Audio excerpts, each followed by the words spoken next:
I've already mentioned how championship matches in this day and age are rare, and even more rare that they're shown on television. But tonight, we are blessed with not one, but two championship matches. Thanks for tuning in to another episode of Tyler Vance Rants. I am your host, Tyler Vance himself, and you're not. It is October 13th, 1984. Last week, the NWA and the AWA partnered together to bring a brand new show in an effort to compete against Vince McMahon's ever-growing empire in the World Wrestling Federation, with the show Pro Wrestling USA. One of Jimmy Superfly Snuka's family members demanded to be a guest on Piper's Pit this week, and NWA television champion Tully Blanchard successfully defended his NWA television championship against veteran Mike Jackson. That championship is one of the two championships that will be defended tonight, and so with that in mind, we'll be tuning in first to Mid-Atlantic Championship Wrestling, where biased Bob Caudle immediately greets us on commentary. Before I get into what happens on Mid-Atlantic Championship Wrestling, let me take a moment to address the NWA United States Heavyweight Championship controversy, and specifically the tournament to crown the new NWA United States Heavyweight Champion that took place this past Sunday on October the 7th. It's not addressed on tonight's show because you have to remember that all of these shows are taped in advance. So, without further ado, Chief Wahoo McDaniel is your new and rightful NWA United States Heavyweight Champion, and justice, ladies and gentlemen, is finally served in the National Wrestling Alliance. That's right, Chief Wahoo McDaniel beat 14 other men. Originally 15, but if you remember, Blackjack Mulligan had to pull out due to injury. Chief McDaniel made his way all the way to the finals, facing off against and taming the Raging Bull, Manny Fernandez, to reclaim what was stolen from him. How's that for the Chief being scared of Manny Fernandez, biased Bob Caudle? I don't know about you, but that news has put me in great spirits, and I don't think there's anything that can bring my mood down. The first match of Mid-Atlantic Championship Wrestling is a singles match between Barry Windham and Tim Ellis, and Windham continues his streak of winning fast with a lariat. Backstage, Bob Caudle has the NWA television champion Tully Blanchard standing by for an interview. Back on July 21st of this year, 1984, Sam Houston unsuccessfully challenged Blanchard for that championship, but being the generous man that he is, Blanchard has given Sam Houston yet another chance to try and become the NWA television champion, as well as $10,000 richer tonight. The NWA television champion then reveals that some loser reporter recently asked him how it feels to be an idolized star all across the world, where kids look up to him, women want to be with him, and men like myself want to be him. The finest thing about being a star today is having all the women, all the notoriety. You got to find that ultimate woman, that ultimate thing to look at, a 10. I'm honest enough to admit that I want to be Tully Blanchard, and you're lying to yourself if you don't want to be too. The raging loser Manny Fernandez takes on Mike Jackson one-on-one next. Both can say that they were unsuccessful in capturing singles gold recently, but only one of them can say that they're any good in the ring. In case you were wondering who that is, it's Mike Jackson, who feels so much pity for his pitiful opponent Manny Fernandez that he offers his hand and shakes the Raging Bulls at the beginning of the match. Manny Fernandez does his regular moveset of working over his opponent's left arm with knees and a plethora of holds, and I truly have to ask, did this goof with some weird blonde landing strip on the back of his head truly think that he'd be able to best Chief Wahoo McDaniel with such a limited moveset?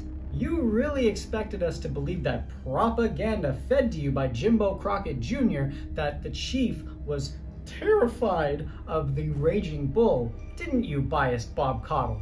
The man's most impressive move is a wrist lock, for Pete's sake. Despite Fernandez's lack of skill within the squared circle, The toll that the NWA Television Championship match took on Mike Jackson last week is still exhausting the man, and so to me, it's unsurprising that the Raging Loser takes advantage of this and gets a win with a flying crossbody from the second rope.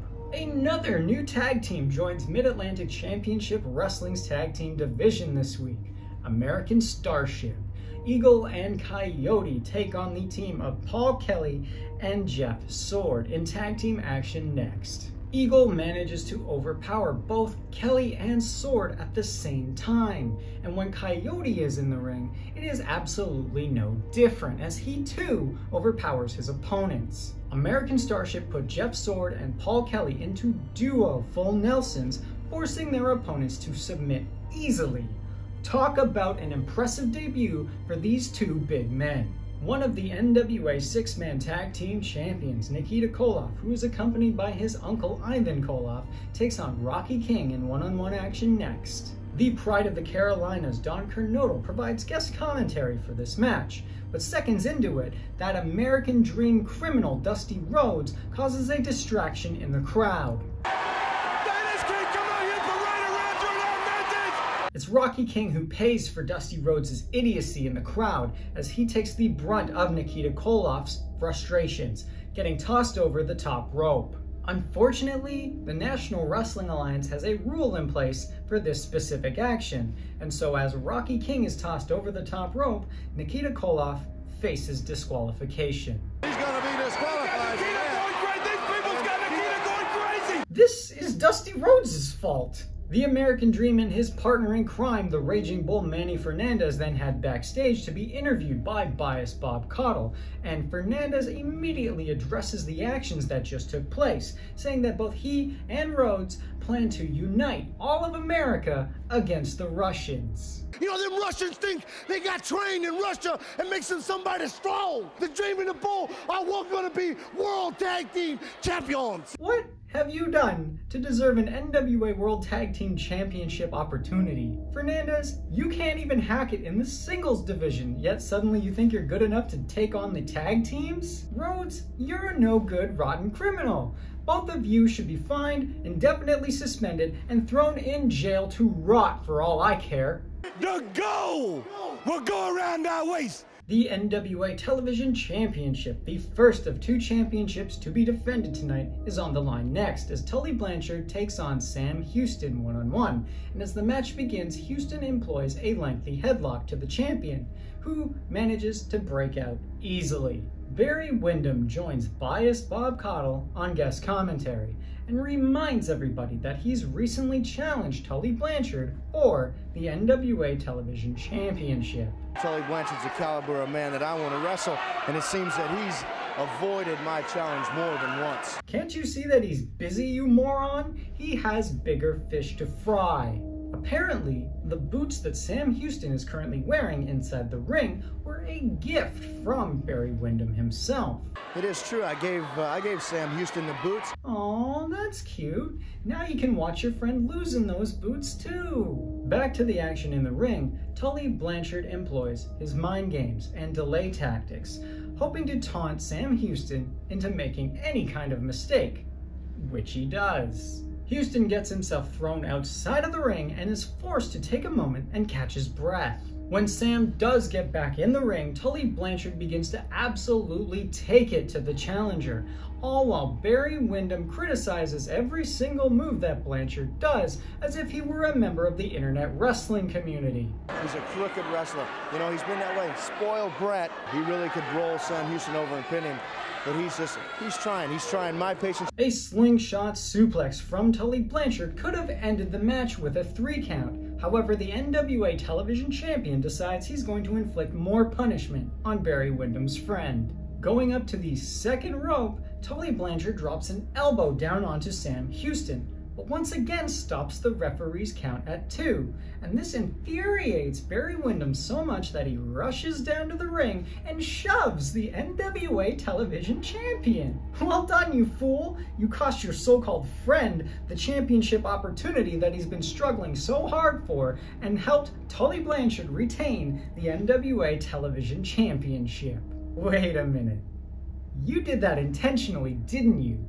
You want Tully Blanchard all for yourself so you can take the NWA Television Championship from him personally, don't you? You didn't want your friend Sam Houston to win it all, you sly dog! While pretending to tend to his friend, Barry Windham is dropkicked from behind by Tully Blanchard, sending him outside of the ring where the duo begin to brawl. It's on! Windham is able to get the upper hand following a lariat, but then again, he didn't just compete in a championship caliber match. The main event of Mid-Atlantic Championship Wrestling sees another tag team match, this time between the NWA Mid-Atlantic Tag Team Champions, the Long Riders, who are accompanied by their manager James J. Dillon, taking on the criminal accomplices, Mike Rotundo and Mr. Personality Brian Adidas.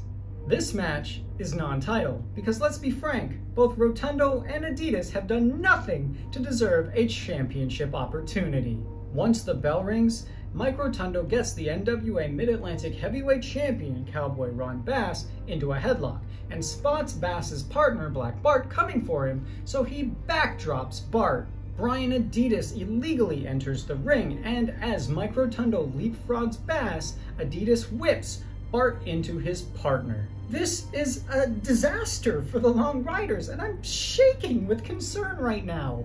Thankfully, James J. Dillon is an excellent manager, and he calls for a quick team huddle and gives both Ron Bass and Black Bart some much needed advice. Thank you, Mr. Dillon! Once back in the ring, Black Bart is finally able to maintain control of the match for the Long Riders after he drapes Mike Rotundo neck first over the ropes.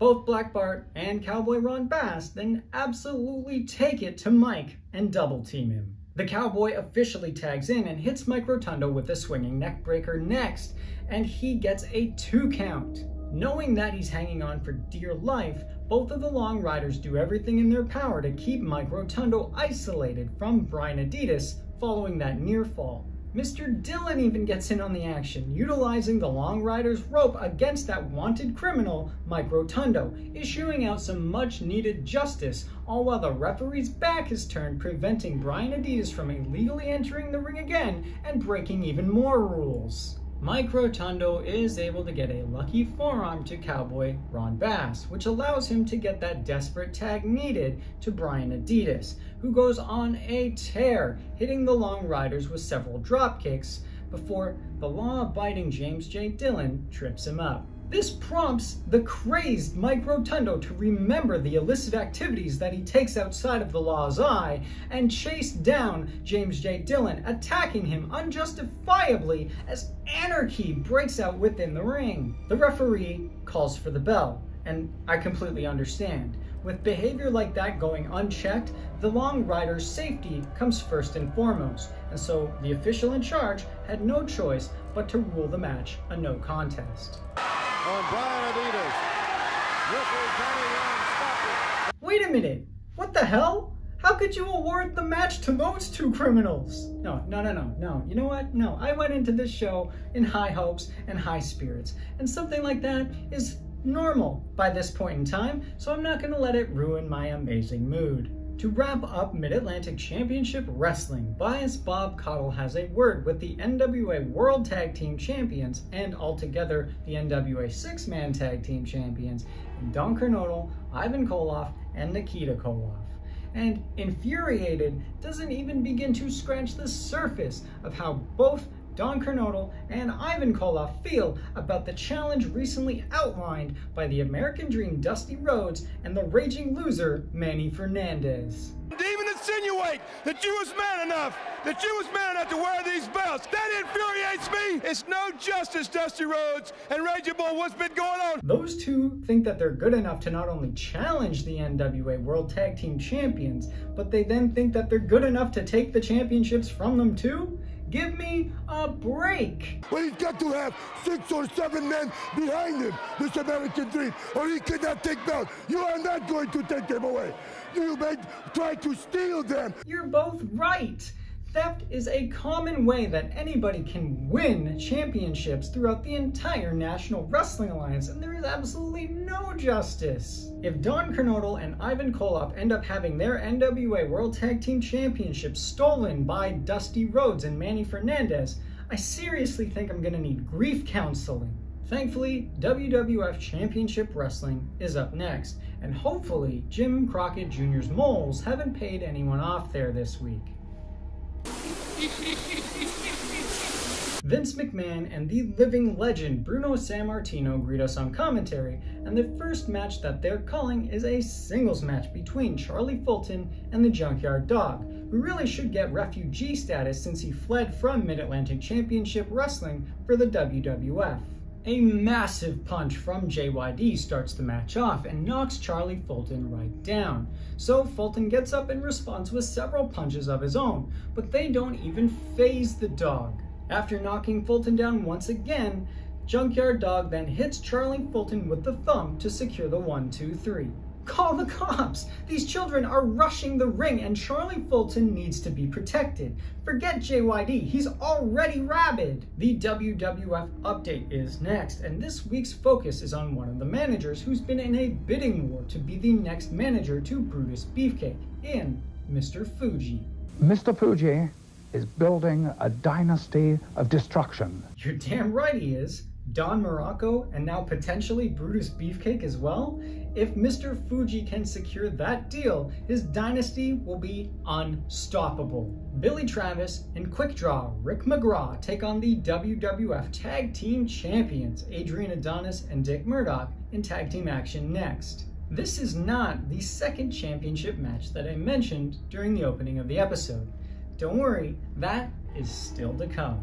McGraw starts the match off by hitting Adrian Adonis with 3 arm drag takedowns and then hits another one on Dick Murdoch, keeping both WWF Tag Team Champions on their toes. Travis tags himself in and gets elbowed in the head by Dick Murdoch before going on to be absolutely dissected by both WWF Tag Team Champions before Adrian Adonis says enough is enough, goes up to the top rope and drops an elbow down onto Billy to secure the win for his team. Rudy Diamond takes on Mr. Wonderful Paul Orndorff in one-on-one action next. If you remember, the last time these two took each other on, Rudy Diamond came down to the ring with a shirt emblazoned with the word Paula on the front, which infuriated Orndorff so much that he beat Diamond to a pulp and put him out of action until right now. Mr. Wonderful clearly hasn't forgotten, and he still harbors a grudge against Diamond for his actions, as he attacks Rudy without even taking off his robe and then throws his opponent through the ropes and down onto the floor. Diamond is then thrown onto the guardrail, which incites the animals in the crowd to begin their Paula chants. And just to take his time and deliver those mighty. Back in the ring, Paul Orndorff is all over his victim and hits a back suplex before going on to secure the win with a pile driver. More one-on-one action is next as Robbie Parliament has the unfortunate task of taking on Kamala, who's accompanied as always by his handler Friday. As Kamala gets the match underway by bludgeoning Robbie, Andre the Giant once again makes his way ringside in an effort to once more distract the Ugandan Giant. It doesn't work, as Kamala hits Robbie Parliament with 2 splashes to the back to get the 1-2-3. A third splash hits Parliament, which prompts good guy Andre to enter the ring, and it's thankful that Friday is here yet again to hold Kamala back, otherwise the 8th wonder of the world would have shared a similar fate to Robbie Parliament. It's Piper's Pit, and completely ignoring that letter that Jimmy Superfly Snuka's family members sent last week demanding that they be a guest on this week's edition, instead Roddy Piper has brought the Executioner on to be his guest. Except, just like Jimmy Snuka himself, his family doesn't seem to take no for an answer, and so his family member trespasses onto the set of Piper's Pit and gets into Roddy Piper's face, demanding that he talk to Hot Rod. I want to talk to you! I said I'd have Jimmy Snuka, one of his relatives out here. Hang on. I didn't expect his grandma. I don't care what you got to say. All you can do is get out of here, man. Jimmy Snuka's cousin is here, everyone, and ooh, he wants to challenge Hot Rod. Ooh, I want to challenge you now. But Piper says, take a hike, you loser. Let me tell you something, man. I'm a big shot. You ain't nothing but garbage! In order to even consider Jimmy Snuka's cousin as valid competition, Roddy Piper states that first this clown needs to face off against someone like, I don't know, the Executioner, and then maybe Hot Rod will face off against him. Maybe he'll get a restraining order. Who knows? Chico Rodriguez takes on wrestling's hottest commodity, Brutus Beefcake, one-on-one next. Prior to the match, Howard Finkel announces who will be the new manager to Brutus Beefcake. And who is it gonna be? Mr. Fuji? Freddie Blassie? Captain Lou Albano? Luscious Johnny Valiant. Who? Luscious Johnny Valiant. The Boogie Woogie Maniac Jimmy and Gentleman Jerry Valiant's brother is the new manager to Brutus Beefcake.